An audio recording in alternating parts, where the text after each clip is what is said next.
मनाने सगळेजण समजून घ्या, मनाने समजून घ्या. ते 2 महिने मी आराम करणार आहे, हे आपली बांधणी पण होईल आणि या समाजासाठी मोठा उपकार होईल. त्यामुळे तुम्ही सुद्धा कामात राहा. आता शेवट सांगतो की ही फळी पुन्हा एकदा विचारतो, वर जाऊ द्यायची का?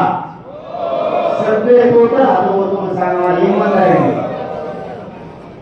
बरं चला, धन्यवाद. पण बरं तुम्हाला असं नाही वर हात करून सांगितलं ते आम्हाला करायचं कामच कर नाही. पण एक गोष्ट लक्षात ठेवा, जेवढी मराठवाड्यावर फळी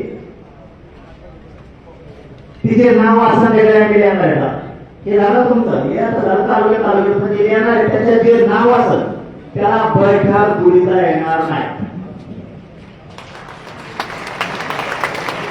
त्या फळीला कसल्या स्वरूपात काही घालण्याला येणार नाही. कसल्या, ही गोष्ट लक्षात ठेवा. तुम्हाला काही केलं तरी समाजासाठी काम करणे. आता ही फळी वर गेली, खालची बांधणी 30 तारखेच्या आत करा आणि 30 तारखेला किमान 30 तारखेला किमान यादी आणि माणूस पूर्ण प्रत्यक्ष आलं पाहिजे.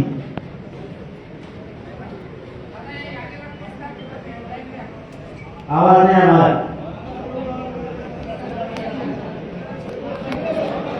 अरे आणखी आणखी आपण डिक्लेअरच नाही केलं.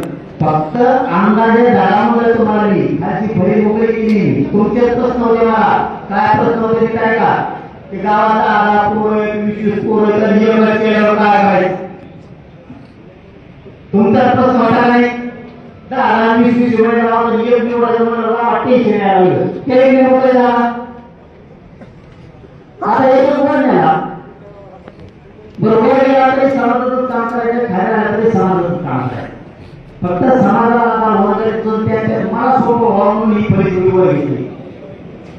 सगळं काय भाग तुमच्या विचारात लावायचं सांगायचं, सगळं जे कामातून असला पाहिजे. हळूहळू मी बरोबर करतो, तुम्ही फक्त सांगण्याची ओळखायचं तुम्हाला काय करायचं. मी फोटो करतो समाजाने चुकीचं का मग मी करतोय ते बरोबर चाललंय. आता फळी बरोबर केली, तुम्ही खाली फळी लवकर बरोबर सगळ्या गावातल्या पोरांना आपण योग्य जागेवर बसू. बसता एक नंबर आपल्या गावाला पोरं एक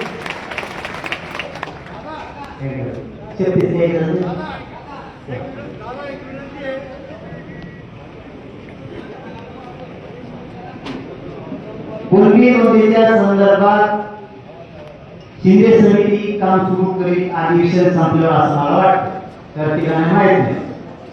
अरे असं सांग काय, त्याच्यासाठी तुम्ही कुणबी नोंदी शोधायला आपले सगळे